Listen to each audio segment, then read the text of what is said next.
Hey folks, Dr. Bob McCauley. What products do I take right before I go to bed to help me sleep through the night so I don't wake up? Coming up.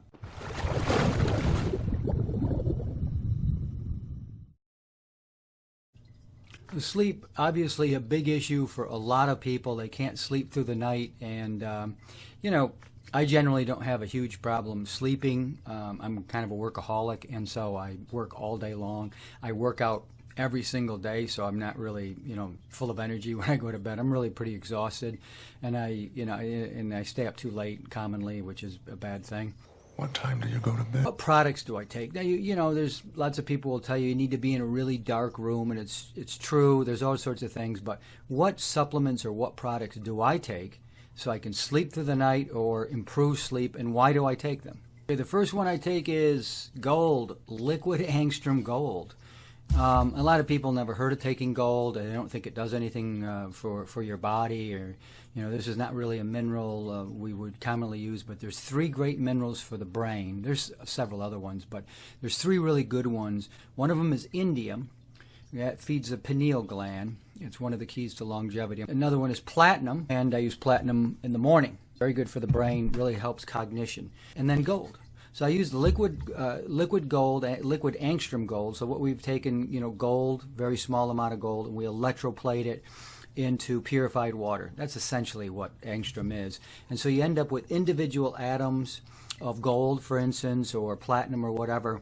And then you take a small cap and you hold it under your mouth, and you let it sit there for as long as you can, usually at least a minute, but if you can keep it 2 or 3 minutes or whatever, how long, the longer the better. It goes right into the body through the sublingual duct, under the tongue, and hits the bloodstream and is dispersed throughout the body. What gold does, gold will not put you to sleep, okay? I really don't have products that will put you to sleep, like knock you out. What I'm into is sleep regularity, and we'll get into some other issues in a minute here, but making sure that we stay away from things that might keep you up in the middle of the night once you wake up. And then gold. So gold, number one, will really help you to dream. You won't believe the dreams that you have with this stuff. They're really called almost lucid dreaming or vivid dreams. Now, it's not weird dreams.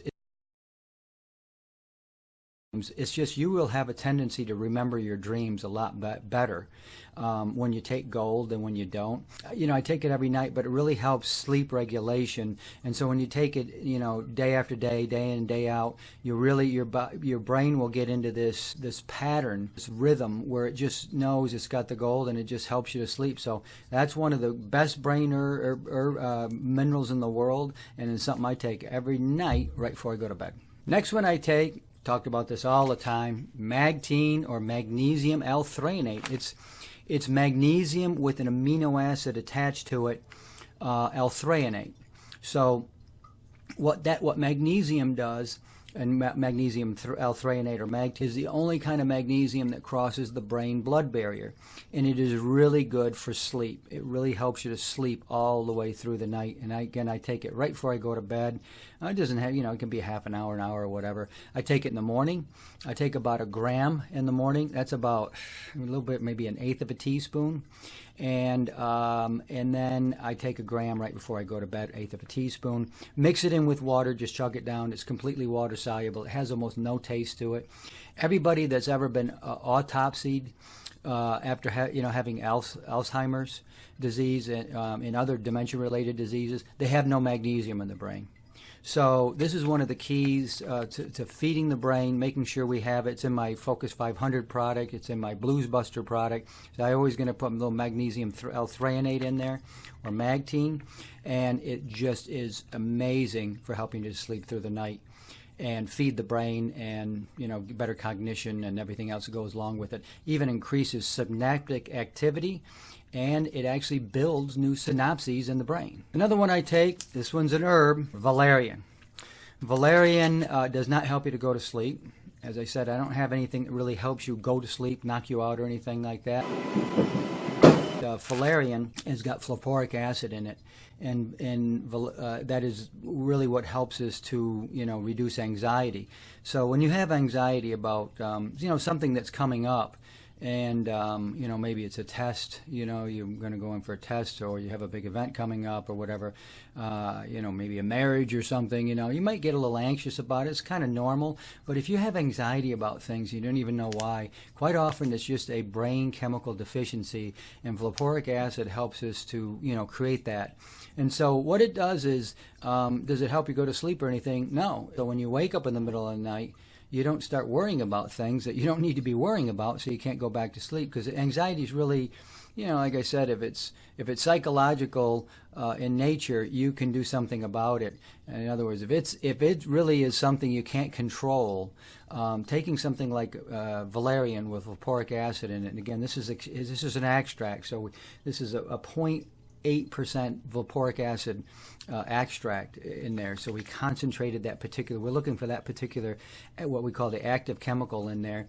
And then you concentrate it out, and you take it, and it really helps to reduce that anxiety. So again, if you do wake up, and again, like also with the magnesium threonate, you're not worried about things, and you can easily go back to sleep. Now, something I don't take every single night, but a lot of people swear by this, and that's honey. This I got in India, and it's saffron honey. So they took the bees around to a saffron field and let the bees, and it's really amazing taste. I've never had anything like it. You take about a tablespoon at the most, and a lot of people say that really helps you through the, sleep through the night. I can't say that it really has helped me directly, but it's very well known to doing that. So, you know, it's something I do take on occasion. I definitely do it every week, maybe once or twice, sometimes 3 times. Now, last, but certainly not least, my favorite herb, the best in the world, the best herb on the planet, Mucuna pruriens. Now, this is something I take religiously every single day. A couple days a month I might miss it, and you want to do that because when you're talking about herbal extracts, you always want to, you know, you cycle on and then get off of them, cycle off for a few days, and that way your body's missing it, and so it's going, hey, what happened to that? You know, what happened to that Mucuna? You know, I like that L-Dopa that's in there. And so, you know, I go off it for a few days a month. But in general, I take it pretty much every single day. And I take the powder. It's not a really bad tasting herb, but, you know, a lot of people, they're not going to like it, take the capsules. Never take Mucuna on an empty stomach. It can make you a little nauseous. But what Mucuna has in it is something called L-Dopa. And L-Dopa is an amino acid. It is a precursor to dopamine production. And dopamine will, you know, help you to produce melatonin, serotonin. It's one of the reasons I don't take melatonin right before I go to bed. If you want to reset your clock because you've been traveling, you want to get rid of jet lag, it's about the only time I ever take melatonin. Otherwise, your brain should be producing that naturally. And when you take some of these other brain herbs, including valerian, your melatonin and all these brain chemicals will be produced naturally, and you don't need to take melatonin. I'm not against it, but I don't think it's really necessary. But with L-Dopa, produces the dopamine, and then you get melatonin, serotonin, and HGH, human growth hormone. Human growth hormone is one of the keys to longevity. It is one of the most important things we can, you know, possibly, you know, do, because we all want to live not just a long life, because, you know, people say, well, look at the medical world has had us look at, we're getting older and older, but what's our quality of health? Are we just living longer, and in more points of our lives we're just diseased? Or, you know, people say to me occasionally, I don't want to live to be 100. Well, that's because everyone you see who's 100 years old is decrepit. And you don't want to be decrepit. But if you woke up on your 100th birthday and said, hey, I feel great, you're not going to say, well, it's time for me to go crawl away and die somewhere. You're going to say, what's my next challenge here? And at 100, people are going to go, look at this centurion, man. Centurion, look at this guy, look at this woman. Now he's going to go out there now, and he's going to take on the world, and he's 100, and they're going to love you. But Mucuna is the only herb in the world that I know about. It actually produces HGH, human growth hormone, in the brain. And, you know, you can't take these pills. There is no human growth hormone. You'd actually would have to literally, kill a person, autopsy the brain, and extract the human growth hormone, and then would it even absorb into the body and be used? I doubt it. But even if it was, there's no way to do it because you can produce these things naturally. HGH, human growth hormone, is produced 2 hours, about an hour after vigorous exercise, and 2 hours after REM sleep. So that's why I take it right before I go to bed, so that that L-Dopa and these other brain chemicals will be there, and then it'll be enhanced. I've already got some HGH in there. I go through REM sleep. That's when you tend to dream, and of course, this will help that tremendously because you're going to stay. That's the goal. You're going to stay in the dream state, the longest amount of time that you can, because this will help you to dream for a lot longer. But after you go through the REM sleep, you come out. Your body produces your HGH about an hour or two after that, and so it's very, very important. So it's a longevity herb, but for sleeping through the night. Mucuna. So that's what I do right before I go to bed. One of the other things I do, I didn't mention to you, I stretch. I do a lot of stretching. I'm not a limber person at all. I mean, there's people that they're just built to stretch, and so they can just put their legs out and stretch, and everybody goes, wow, that's incredible, great job, when they're just really kind of got the hips that were built in a certain way where they can do that. I'm not one of those people, okay? I've never done the splits. I could do the splits, but then you'd need to call an ambulance.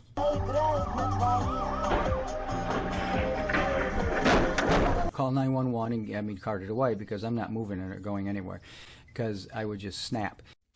I do a lot of stretching. I really feel a lot better. My muscles don't tense up in the night. These are the products, these are the supplements that I take right before I go to bed. These are the things that really will help you sleep through the night. Very important. Rest is such a critical component of natural health, of great health. You really won't be healthy if you don't get adequate amounts of sleep. Anyway, there it is. Dr. Bob McCauley, what I use to go to sleep every night. Have a good night's sleep. See you next time. Visit us at watershed.net.